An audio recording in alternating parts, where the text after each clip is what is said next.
শেকেরকোট বাজারে দ্রুতগতিতে থাকা বাইকের ধাক্কায় আহত মহিলা পথচারীকে উদ্ধার করে নিয়ে আসা হয় বিশালগড় মহকুমা হাসপাতালে। কর্তব্যরত চিকিৎসক মহিলার অবস্থা আশঙ্কাজনক দেখতে পেয়ে আগরতলা জেবিপি হাসপাতালে রেফার করে। ঘটনা সোমবার বিকেলে জানা যায় TR03L8660 নম্বরের একটি দ্রুতগতিতে থাকা বাইক শেকেরকোট বাজারে রাস্তার পাশে পথচারী মহিলা রাখি দেবনাথকে সজোরে ধাক্কা মারে। নিয়ন্ত্রণ হারিয়ে বাইকের ধাক্কায় রক্তাক্ত অবস্থায় ছিটকে পড়ল মহিলা পথচারী রাখি দেবনাথ।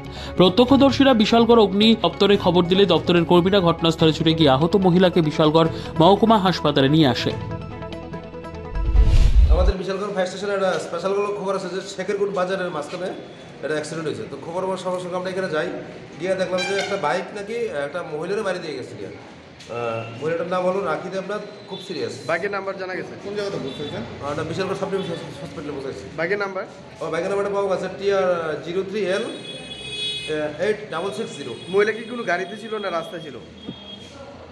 যেহেতু রাস্তার মধ্যে সম্ভবত বাইকের বাড়ি দিচ্ছে, রাস্তার মধ্যে হইব। নিজস্ব প্রতিনিধির রিপোর্ট, দুরন্ত টিভি।